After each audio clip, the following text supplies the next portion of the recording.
A porta se escancarou com um estrondo que ecoou pela casa velha de pedra em Coimbra, como se o mundo inteiro desabasse sobre João naquela noite chuvosa de outono.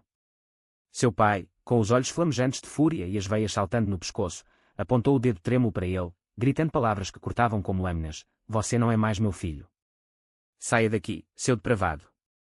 E ali, no corredor estreito, Miguel, seu irmão mais velho, observava em silêncio, os punhos cerrados, sem uma palavra de defesa, enquanto João sentia o chão sumir sob seus pés, o segredo que guardara por anos agora exposto como uma ferida aberta. Em questão de minutos, suas poucas roupas foram jogadas na rua enlameada, a chuva misturando-se às lágrimas, e ele soube, naquele instante, que Coimbra não era mais seu lar, mas o pior ainda viria, quando visse, pela janela embaçada, Miguel entrando em seu quarto, reivindicando o espaço como se ele nunca tivesse existido. João cambaleou pelas ruas escuras de Coimbra, o peso da mochila nas costas parecendo carregar não só suas roupas, mas o fardo de uma vida inteira despedaçada. A chuva caía impiedosa, encharcando sua jaqueta fina, e cada passo era um lembrete da traição que o consumia. O pai, o homem que o criara com mãos calejadas de oleiro, agora o via como um monstro. A mãe, ausente há anos, morta em um acidente que deixara cicatrizes invisíveis na família. Mas Miguel. Miguel era o golpe mais profundo. Eles haviam compartilhado tudo, segredos sussurrados à noite, aventuras pelos campos de vinhedos ao redor da cidade, promessas de irmandade eterna. E agora, enquanto João se abrigava sob o toldo de uma padaria fechada, imaginava o irmão arrumando suas prateleiras, deitando em sua cama, apagando os traços de sua existência como se fosse poeira. "Porquê?", murmurou para si mesmo, o coração apertado em um nó de dor e raiva. Ele era gay, sim, e o beijo roubado com um amigo na festa da escola fora o estupim, mas merecia isso. Expulso aos 18 anos, sem um tostão, forçado a vagar como um fantasma. Na manhã seguinte, o sol tímido de Portugal filtrava-se pelas nuvens, e João pegou o trem para Lisboa, a capital que prometia anonimato e talvez, quem sabe, uma chance de recomeço. O vagão balançava ritmicamente, e ele encostou a testa na janela fria, revivendo a cena, o pai arrastando pela gola da camisa, os vizinhos espiando pelas cortinas, e Miguel, com seu olhar evasivo, murmurando algo sobre honra da família. Honra. Que ironia! Em Lisboa, as ruas fervilhavam de vida, o cheiro de pastéis de nata misturava-se ao aroma salgado do Tejo, e João, com os poucos euros no bolso, encontrou abrigo em um albergue barato no Bairro Alto. Ali, entre mochileiros e artistas de rua, ele começou a respirar de novo, mas o vazio no peito persistia. Ele se matriculou em um curso noturno de design gráfico na Universidade de Lisboa, usando uma bolsa precária, e durante o dia trabalhava como garçom em um café escondido, onde os clientes, muitos deles da comunidade queer, o acolhiam com olhares compreensivos. Foram os primeiros meses um inferno disfarçado de liberdade. Noites em claro, atormentado por pesadelos onde Miguel ria de sua fraqueza, ou pior, onde o pai o implorava perdão em vão. João aprendeu a navegar o submundo de Lisboa, as marchas do orgulho no Rossio, os bares escondidos no Chiado onde homens dançavam sem medo, as conversas sussurradas sobre aceitação em um país que, apesar de progressista, ainda carregava as sombras do passado católico. Ele fez amigos, Sofia, uma lésbica de Porto Alegre expatriada, com seu riso contagiante e tatuagens de borboletas, e Tomás, um ativista trans que organizava workshops sobre identidade. Com eles, João começou a se abrir, a contar fragmentos de sua história, e pela primeira vez, sentiu o peso aliviar. "Você não é o erro, João", disse Sofia uma noite, enquanto bebiam vinho tinto em um terraço com vista para o castelo de São Jorge. "Eles são que perderam você." Mas mesmo ali, sob as estrelas, o fantasma de Miguel o assombrava, porque o irmão não intercedera. Porque ocupara seu quarto como um troféu de lealdade ao pai. O tempo em Lisboa moldou João como o Tejo esculpe suas margens, devagar, mas inexoravelmente. Aos 22, ele já expunha seus designs em galerias pequenas do Cais do Sodré, criações que misturavam azulejos tradicionais com motivos queer, padrões de ondas que se entrelaçavam como amantes proibidos. Seu estilo chamava a atenção, linhas fluídas, cores vibrantes, uma mistura de saudade portuguesa e rebeldia moderna. Uma crítica no jornal Público chamou de "a voz da nova geração invisível", e subitamente, encomendas choveram.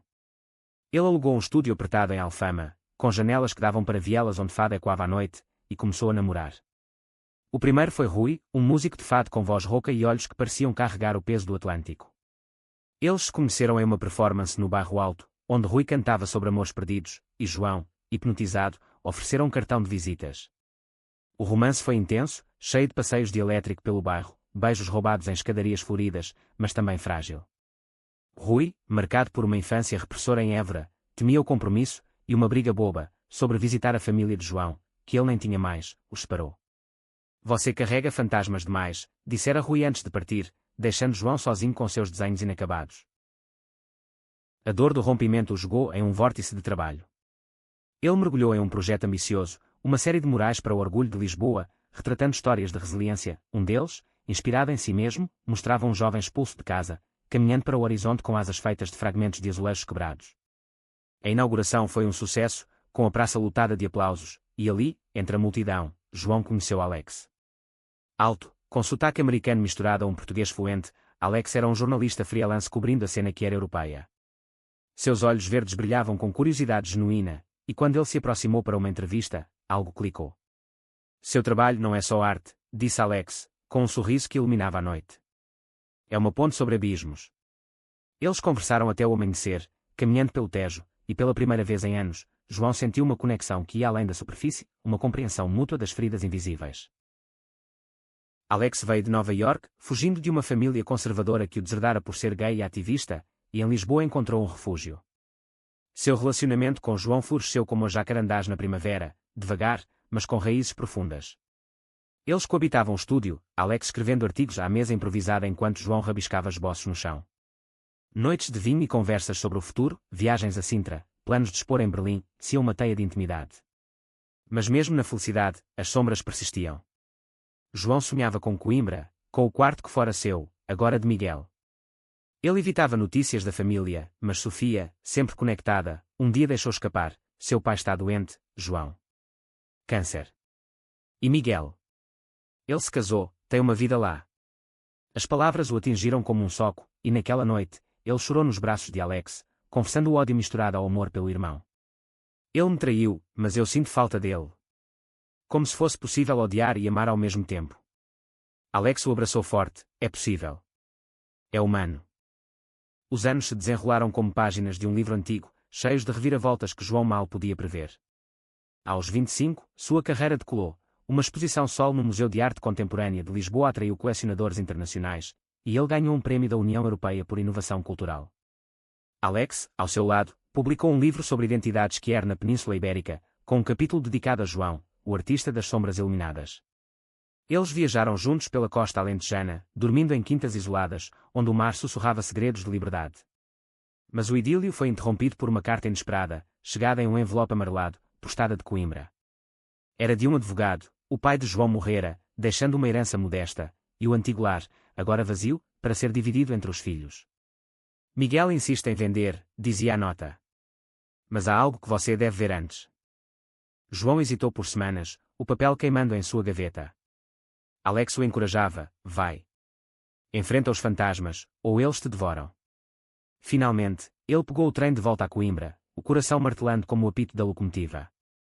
A cidade o recebeu com o cheiro familiar de rio Mondego e pão fresco, mas tudo parecia alterado, as ruas mais estreitas, as memórias mais afiadas. O advogado o levou à casa velha, agora silenciosa, as paredes e quando ausências. No quarto que fora seu, as prateleiras ainda guardavam livros que ele lera na adolescência, mas havia mudanças, fotos de Miguel com sua esposa, um berço no canto. Ele o manteve assim, em parte, explicou o homem. Dizia que era para quando você voltasse. João tocou a cama, as lágrimas vindo sem aviso, uma mistura de raiva e saudade que o dobrou ao meio. Foi então que o telefone tocou, um número desconhecido. João. É Miguel. A voz do irmão era rouca, hesitante, como se os anos tivessem erudido sua confiança. Eu soube que você veio. Podemos nos ver? No café da praça, como antes.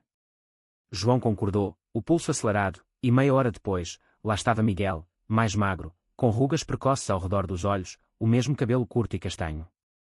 Eles se sentaram à mesa de ferro forjado, o ar pesado de silêncios não ditos. Eu peguei seu quarto porque... Eu tinha medo, começou Miguel, os dedos tamborilando no copo de café. Medo de perdê-lo também, de que o pai nos odiasse a ambos. Eu era covarde, João. Mas nunca parei de te procurar nas sombras. As palavras saíram em um fluxo, revelações que João não esperava. Miguel, casado por pressão familiar, mas infeliz, a esposa que partira ao descobrir seu próprio segredo, ela era bi, e o casamento fora uma fachada. Eu te invejei, irmão. Sua coragem de ir embora. O reencontro não foi um abraço imediato de cinema, foi uma tempestade. Eles discutiram por horas, acusações voando como faíscas. Você me abandonou, gritou João. Eu protegi o que restava, rebateu Miguel. Mas sob a fúria, emergia a verdade. Miguel guardara cartas não enviadas, desenhos que João deixara para trás, e em segredo, doara para o ONGS que era em seu nome. Eu não sou como você, confessou Miguel, a voz embargada. Mas te amo como irmão, e mais. Sempre quis te dizer que entendo. Naquela noite, eles caminharam pelo Mondego, o rio refletindo as luzes da ponte, e pela primeira vez, Miguel falou de sua própria luta, atrás confusas na juventude, reprimidas pelo medo do escândalo. Não era uma confissão de orientação, mas de vulnerabilidade, e João viu o homem por trás da máscara. De volta a Lisboa, João carregava o reencontro como um bálsamo e uma ferida. Alex o recebeu com paciência, escutando as noites inteiras enquanto João desfiava um novelo de emoções. Ele mudou? Perguntou Alex, traçando círculos em suas costas. Ou eu mudei? A dúvida os aproximou ainda mais, transformando o amor em algo resiliente, testado pelo fogo. Mas o destino, caprichoso como o fado, reservava outra surpresa. Miguel anunciou uma visita a Lisboa, para ajudar na divisão da herança, mas também para conhecer Alex, meu cunhado honorário, brincou ao telefone. A tensão crescia, João temia que velhas feridas reabrissem, especialmente quando Miguel revelou planos de se mudar para a capital, fugindo do peso de Coimbra.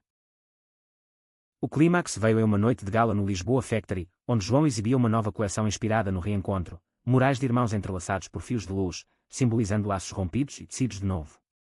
A multidão aplaudia, flashes piscavam, mas João sentia um aperto no peito. Miguel chegara, elegante em um blazer escuro, ao lado de Alex, que os apresentava com um sorriso nervoso. Vocês dois são como óleo e água, sussurrou Alex depois.